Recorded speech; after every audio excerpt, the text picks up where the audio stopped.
So the other night, I'm at Burger King with my friend, right? It's like 11 at night, we just had a big day, and we're having this dumb conversation about TV shows. And somewhere between the onion rings and the existential dread, we start talking about Invincible, and I mention there's gotta be a cool parallel to make between Omni-Man and Stalin. I mean, both are fuck-ass dads, surely it would work. My friend then proceeded to bet me my meal that I couldn't actually make a good video on the topic, and I want my $12 back, so here we are. So naturally, I first had to see if I had just gotten scammed out of 12 bucks. The day after, I grabbed my laptop, fell into a deep research rabbit hole, and what I found was honestly kinda terrifying. There are three things that really drives this comparison. The first thing that clicked for me was the slaughter of the Guardians of the Globe. It's always kinda stuck with me how Nolan completely demolished them, both in the comics and the TV show, and it's not exactly clear why at first glance. Like, yeah, okay, he needed them gone to take over the Earth eventually, but why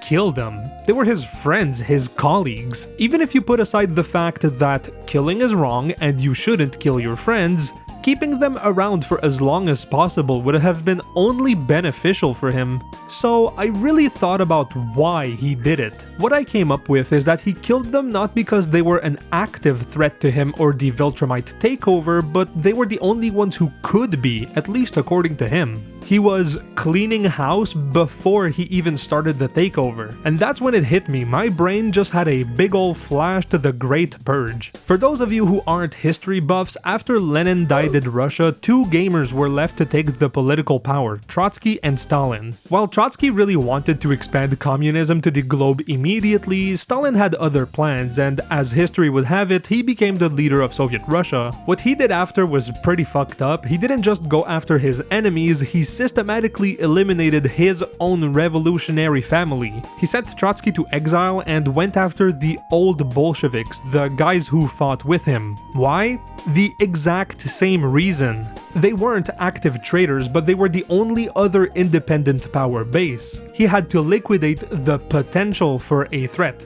Same playbook so far, so that's one wild connection, but it gets so much darker. Realizing that made me think about why they were both doing this, their justification. My next question was about the "think, Mark" speech itself. That kind of cold logic of "your lives aren't yours, yada yada." I listened to it again and again, and what I think Nolan is doing here is making a sales pitch. He's saying, yeah, a lot of you will die and it'll suck, but it's worth it for the greater good of joining the Viltrumite Empire. Your chaotic, meaningless lives are just the cost of admission for real progress. This motherfucker is recycling the same talking point that Lord Farquaad uses in Shrek 1.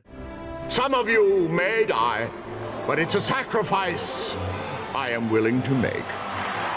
And what's even more nuts is that both of these fuckers are recycling what Stalin once said. I swear to God, I am not crazy, okay? The Communist Party had a thing called 5-year plans, which on paper were supposed to be these grand projects for the development of the country. When Stalin launched the first 5-year plan, he said, "The USSR is 100 years behind the West and has to catch up in 10 or be crushed." And that logic justified many tragedies, including the Holodomor, a man-made famine that expended millions in Ukraine.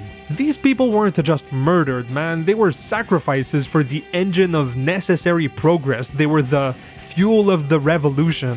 Both of them see entire populations as just raw material. They don't really treat people as people, if you know what I mean. Okay, so now we have two links, the Purge and the fucked up greater good thinking. But the real kicker, the thing that ties this all together and makes it so weird is this. It's how they both frame their power. Think about it. Omni-Man's primary conflict isn't even with the GDA or the US government. He straight up negatives everyone on Earth. It's not even close. No, his genuine conflict is with his son. Like, really think about it for a moment. His whole demand is think, Mark, not to listen or understand or try to put yourself in my shoes nicely with pretty please on top. It's pretty clear Omni-Man isn't just out here to conquer Earth alone. I mean, we can see that in season 2 and 3 with all the different universes and stuff, but I digress. What I mean is, in that moment, Nolan is before anything else a father teaching his quote-unquote ungrateful son his heritage. It's a family squabble and everyone else is in the way, kinda like a Karen fighting her husband at the grocery store and making it everyone else's problem.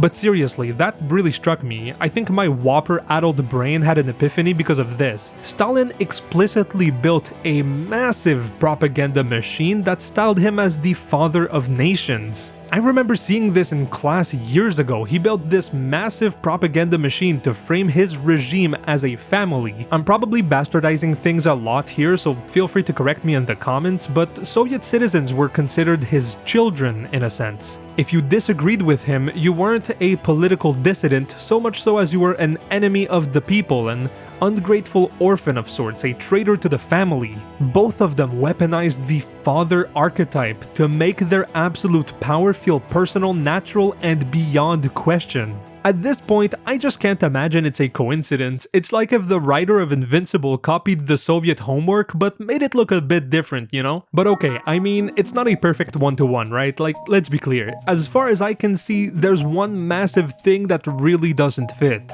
Omni-Man's power is innate. It's biological. He's basically a god, right? He is the state, the army, and the secret police all in one. That's what being a superhero is, in a sense. Surely there's something here between hardcore Marvel fans and religious fanatics, but I'm not touching that cesspool with a 10-foot pole, at least not in this video. But Stalin was just a guy. His power was 100% structural. He built a system, you know, the party, the secret police, the gulags and everything, to project his will, to force people to comply with him. Omni-Man can destroy a city just by flying through it, but Stalin could destroy a population by signing a piece of paper. It might look like a nothing detail, but that means Omni-Man is ultimately an agent. He's a true believing soldier for a pre-existing ideology. He's an actor that just follows the script, nothing more, nothing less. But Stalin was the author. He's the director behind the camera yelling at his crew that they're trash and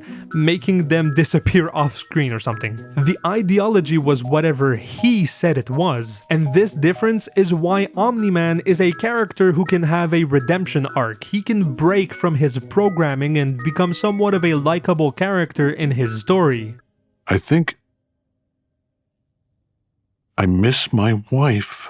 But for Stalin, there was nothing to break from. His will and his actions were one and the same. So the next time I watch Invincible, I'm not just going to see a brutal alien dad, I'm going to see a warning. Omni-Man and Stalin are two sides of the same coin. Omni-Man is the horror of colonialism, the quote-unquote advanced outsider who will civilize us, even if it kills us. Stalin is the horror of totalitarianism, the internal protector who will save us from our enemies, even if it means atomizing his own society to do it. And this whole journeys of seeing how a story's subtext is more powerful than its text got me thinking about another piece of media, Scott Pilgrim vs. the World, and how people really misunderstood it. Feel free to check that out, like and subscribe so I can get my $12 back, and thank you for watching.